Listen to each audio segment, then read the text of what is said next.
A ver, cuando hablamos de globalismo hay que situarnos en lo que es primero en el concepto globalización, que es distinto al concepto globalismo. ¿Ya?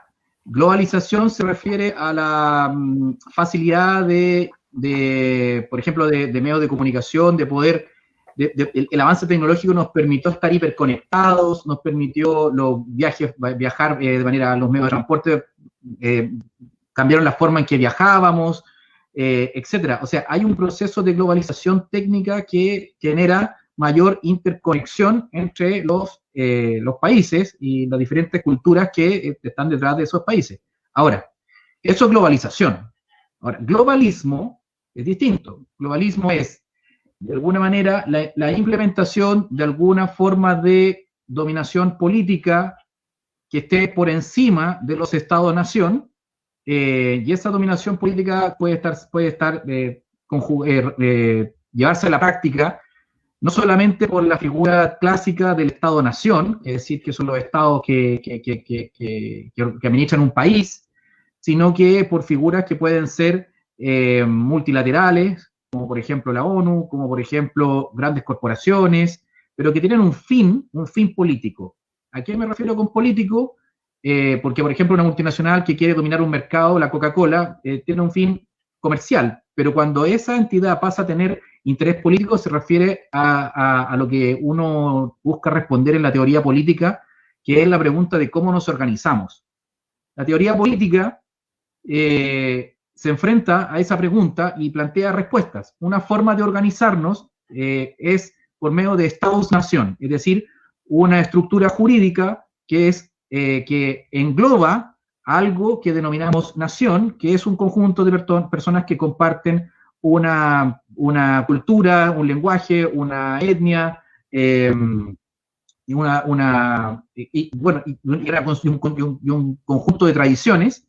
Esa nación se organiza jurídicamente como un Estado, es decir, un Estado que es una fisonomía, ocupando una palabra, una frase, una definición de Oswald Spengler, que es un filósofo alemán de principios del siglo XX, que dice que el Estado es una fisonomía de una unidad de existencia histórica, es decir, es la forma de algo que existe en la historia. Y ese algo, en realidad, si tomamos a otro autor como Edmund Burke, es un contrato entre comillas, pero es un contrato entre los que están muertos, los que viven y los que vendrán. Es decir, de todo un conjunto de tradiciones, culturas, principios, lenguaje, factor étnico, etcétera, eso sería la nación que la compone un Estado. Ahora, ese Estado de naciones surge principalmente por su relación con la geografía, con un espacio, en un lugar geográfico. Por ejemplo, no sé, lo que se denominan las fronteras naturales, que en este caso nosotros es la cordillera de los Andes. Aquí adentro, en este espacio, entre cordillera y mar, entre desierto y hielo, se forja un grupo humano específico, con una tradición, cultura, forma de ver el mundo, etcétera, que es la nación, que incluso dentro puede tener otras naciones, ¿ya? Pero se organizan jurídicamente como Estado. El globalismo lo que busca es desmantelar estos estados y generar alguna respuesta a la pregunta de cómo nos organizamos. Nos organizamos de alguna manera global, con un control global que homogenice económicamente y culturalmente a estas unidades locales, que son los estados-nación, que de alguna manera pasan a ser conflictivas, molestas, y que hay que desmantelarlas y unificarlas económicamente y culturalmente. Económicamente, abriendo las economías para que fluyan los bienes de consumo, pero también culturalmente para que no solamente fluyan diferentes visiones de mundo, sino que se impongan algunas, como por ejemplo, no sé, un idioma común, una fe común, o visiones sobre la naturaleza humana, visiones de la filosofía, comunes. ¿Por qué se busca esa comunidad a nivel global con el fin principalmente económico de que no se produzcan estas diferencias entre un país y otro y las posibilidades de consumo sean más fáciles y obviamente los bienes de capital, los bienes de consumo y bueno, también los de capital, los bienes financieros, fluyan de manera más rápida? Y entonces, yo planteo que el globalismo no se puede entender, o sea, el globalismo que tiene dos patas, un globalismo económico y un globalismo cultural. El cultural no se entiende sin el globalismo económico. En Chile en específico, la apertura del país a la implementación de un modelo neoliberal que destruyó la noción de Estado, que destruyó la concepción de Estado-nación, desconfía del Estado, que es la escuela de Chicago de Milton Friedman, que es el modelo neoliberal que se aplicó en Chile, más un gremialismo, que es lo que es la actual UDI, que es la visión de Jaime Guzmán, que también es antiestatal, al desmantelar esa noción de Estado. No obstante que después en la transición ese Estado también creció, pero crece como órgano, ¿cómo decirlo? Como fisco, no crece como Estado, noción de Estado, no como un Estado fisonomía, que tiene un rol que forjar nación, que es entregar los valores de la nación y permitan perdurarlo en el tiempo. Y ahí se podría desarrollar una visión ontológica de qué es lo que es la nación, pero creo que sería largo de desarrollar. El concepto de Estado se transformó de un Estado nación a un Estado burocrático, a un Estado fisco, un Estado que cobra impuestos y que obviamente tiene un rol subsidiario y que se enfrenta ante la globalización y en específico al globalismo, que es la consecuencia de esa globalización técnica.